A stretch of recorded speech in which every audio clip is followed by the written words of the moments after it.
அவனுக்குள் இருந்த ஒன்றை ஆண்டவர் விட சொன்னார், அவன் என்ன செய்யல, விடல. ஸ்தோத்திரம். ஒவ்வொருத்தருக்கும் ஒவ்வொன்னு சொல்லுவார். அவனுக்கு ஐஸ்வர்யத்தை விடுனாரு, நமக்கு எதையாகிலும் ஒன்றை விடும்பாரு. அவன் அதை விட மனசு இல்லாததினால துக்கத்தோடு போனான். இயேசுவிடத்தில் வந்த அத்தனை பேரும் சந்தோஷத்தோடு சமாதானத்தோடு தான் போவார்கள். அன்றைக்கு இயேசு வனாந்தரத்தில் இருக்கிறார் என்று கேள்விப்பட்டு அந்த வனாந்தரத்திற்கு வந்தார்கள். சொல்லுகிறது, சாப்பிட்ட புருஷர் மட்டும் எத்தனாயிரம் பேரா? 5000 பேர்.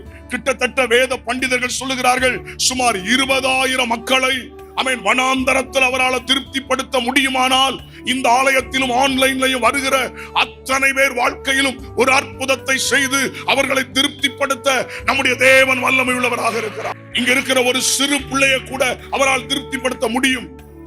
இங்க இருக்கிற ஒரு வயதான ஒருவரையும் தேவனால் தொட முடியும். அவருடைய கரம் இன்றைக்கும் நீட்டப்பட்டு இருக்கிறது. அவருடைய வல்லமை குறையவில்லை. டைம் பாஸ் பண்றதுக்கு வரல, பாரம்பரியமா வரல, கட்டாயத்தினால வரல. அவரை தேடி வந்திருக்கிறோம். அவருடைய பிரசன்னத்தை வாஞ்சி வந்திருக்கிறோம். இன்று கர்த்தர் எனக்கு ஒரு அற்புதம் செய்வார், இன்று கர்த்தர் என் வாழ்க்கையில் ஒரு விடுதலை தருவார் என்ற நம்பிக்கையோடு வந்திருக்கிறோம். ஆகவே இந்த நாளிலும் தேவன் நமக்கு கொடுத்த வாக்குத்தத்தத்தின்படி, வார்த்தையின்படி உன்னை அதிசயங்களை காண பண்ணுவேன். ஹல்லேலூயா.